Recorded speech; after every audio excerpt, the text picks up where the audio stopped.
Station club ठारे 29तम BJD प्रतिष्ठा दिवस में जोगदेले पूर्वतन विधायक। आज दिन 12टा समय स्थानीय स्टेशन क्लब ठारे विजु जनता दलर 29तम प्रतिष्ठा दिवस पालन हो जाइछि। बालेश्वर सदर विजु जनता दल पक्षर आयोजित यह सभारे वरिष्ठ बीजेडी नेता रंजन बाग सभापतित्व करथिबा बेले पूर्वतन सदर विधायक स्वरूप कुमार दास जोगदे बीजेडी कर्मी को उद्बोधन देइथिले। अन्यमानक मध्यरे बालेश्वर पौर उपाध्यक्ष कैलाश सेठी, सदर ब्लॉक सभापति बसंत पंडा, बीजेडी काउंसिलर समेत नेतृमंडली प्रमुख जोगदे वक्तव्य रखिथिले। ଏହି ଅବସରରେ ଡିଆଇସି ଛକ ଓ ଫାଣ୍ଡି ଛକ ସ୍ଥିତ ବିଜୁ ପଟ୍ଟନାୟକଙ୍କ ପ୍ରତିମୂର୍ତ୍ତିରେ ମାଲ୍ୟାର୍ପଣ କରାଯାଇଥିଲା।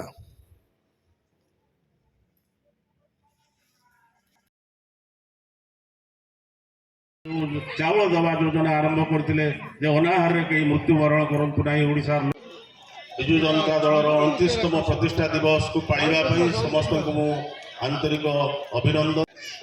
କିଛି ମାସ ପରେ ଆମେ ବିଜୁ ଜନତା ଦଳର ପ୍ରତିଷ୍ଠା ଉତ୍ସବ ଆରମ୍ଭ ହୋଇଥିଲା। ପ୍ରଥମେ ପ୍ରତିଷ୍ଠା ହୋଇଥିଲା ଏବଂ ଏହାର ନେତୃତ୍ୱ ଆମ ସମସ୍ତଙ୍କର ପ୍ରିୟ ମାନ୍ୟବର ବାବୁ ଆମର ସଭାପତି ଅଛନ୍ତି ଏବଂ ପରିସ୍ଥିତି ଚକ୍ରରେ ଆମେ ସବୁ ବିଜୁ ନବୀନ ବାବୁଙ୍କ ନେତୃତ୍ୱରେ ଓଡ଼ିଶାର ଶାସନ ଭାର ନେଇଥିଲୁ ଏବଂ 24 ବର୍ଷ ଧରି ଓଡ଼ିଶାରେ ସୁଶାସନ ଦେଇଛନ୍ତି ନବୀନ ବାବୁ।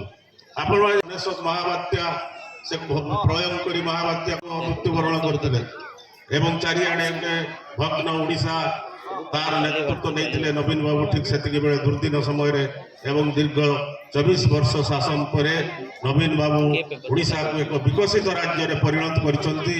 ଚାରିଆଡ଼େ ମୁହଁରେ ହସ ଫଟେଇବା ପାଇଁ ବିଭିନ୍ନ ଯୋଜନା କରିଯାଇଛନ୍ତି। ଏ କଥା ଆପଣମାନେ ସମସ୍ତେ ଜାଣିଥିବେ। ଗରିବ ଲୋକଟିଏ କିଭଳି ଚିକିତ୍ସା ପାଇବ, ସେମାନେ ସମସ୍ତେ ଏ ଯୋଜନାର ଲାଭ ନେଇଛନ୍ତି ଏବଂ ଉଚ୍ଚ ମାନର ଚିକିତ୍ସା ପାଇଛନ୍ତି। ଇଏ ଏକ ଯୁଗାନ୍ତକାରୀ ପଦକ୍ଷେପ ଥିଲା ନବୀନ ବାବୁଙ୍କର। ଏବଂ ଓଡ଼ିଶାର ଲୋକ ଚାଉଳ ଦେବା ଯୋଜନା ଆରମ୍ଭ କରିଥିଲେ ଯେ ଅନାହାରରେ କେହି ମୃତ୍ୟୁବରଣ କରନ୍ତୁ ନାହିଁ। ଓଡ଼ିଶାର